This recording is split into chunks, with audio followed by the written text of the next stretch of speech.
Des toitures trouées, des voitures cabossées, des murs effondrés, le responsable de ces dégâts, c'est la grêle. En août dernier, dans le sud de la France, ces milliards de petites billes de glace ont fait des ravages. Comment expliquer ce phénomène spectaculaire venu du ciel? Pour tout comprendre, direction la Sorbonne Université avec Camille Rizy, chercheuse en météorologie. Au commencement, il y a un nuage dans lequel vont se former les grêlons. Voici comment.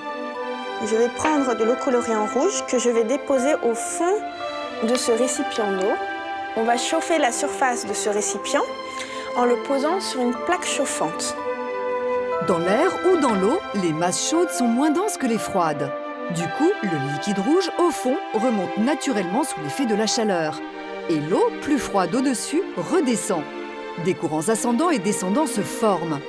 C'est exactement ce qu'il se passe dans les nuages de grêle. Ils se forment quand des masses d'air chaude rencontrent des masses d'air froide.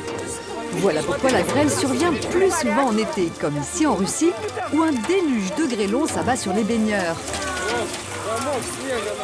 Mais revenons à l'air chaud qui monte.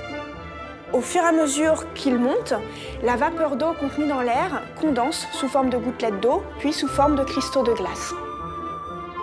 Au-delà d'une certaine altitude, il fait 0 degré. Les gouttelettes d'eau contenues dans le nuage gèlent. Ensuite, pris dans les courants d'air qui montent et qui descendent, ces petits cristaux de glace vont circuler dans le nuage et devenir de plus en plus gros. Donc on a un cristal de glace qui est au sommet de l'ascendance, qui tombe et qui est repris par l'ascendance. Au cours de sa remontée, il rencontre des gouttelettes d'eau qui n'ont pas encore eu le temps de geler et il les agglomère. Résultat, le grêlon grossit. Les couches de glace se superposent comme dans un oignon.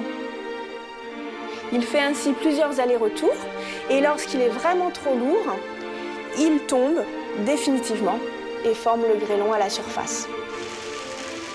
Mais ces grêlons, à partir de quelle taille sont-ils destructeurs pour nos maisons? Pour tout savoir, direction Puybrun, près de Brive-la-Gaillarde. Lilou et Clément, 11 ans, ont rendez-vous avec Paul Deconinck, ingénieur, pour un test grandeur nature. Bonjour les enfants. Bonjour. Comment allez-vous? Bien. Bien. Alors, est-ce que vous pensez que les grêlons peuvent casser des tuiles? Non. Vous êtes sûr? Oui.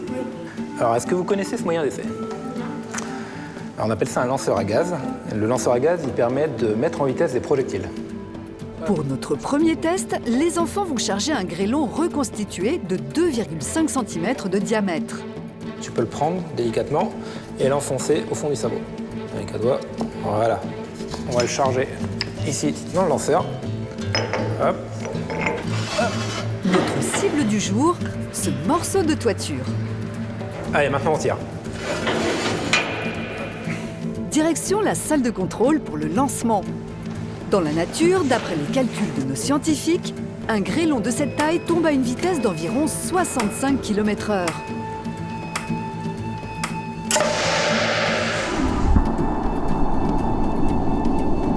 Ça va très vite, mais regardez au ralenti. Est-ce qu'on observe un quelconque dommage? Non. Non? Un grêlon de 2,5 cm lancé à 65 km/h n'a donc pas cassé notre tuile. Mais est-ce que tous les grêlons vont à la même vitesse? Pour le savoir, retour à la Sorbonne avec Pascal Viau, physicien. Alors quand un objet se met à tomber, il est forcément soumis à son poids et dans un premier temps, sa vitesse va augmenter. Il est soumis à la gravité ainsi qu'à la résistance du milieu dans lequel on le lâche. Faisons une expérience très simple, avec 2 billes de taille différentes que nous lâchons dans un liquide visqueux. Comme on le voit, la bille qui a le rayon ou le diamètre le plus important arrive au fond plus rapidement que celle qui était plus petite. C'est exactement ce qui se passe pour les grêlons, puisque leur vitesse va augmenter quand leur taille est plus grande. Et pour nos habitations, forcément, ça change tout. Retour à notre canon à grêle. Partant de ce principe, nous savons qu'un grêlon de 5 cm de diamètre, soit la taille d'une balle de ping-pong, aura une vitesse de 110 km/h. Nos tuiles vont-elles résister?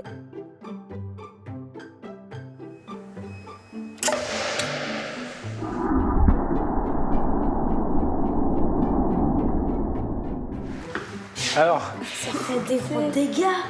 ah ouais, tu Et la trouves? fissure, elle est immense. Ah ouais?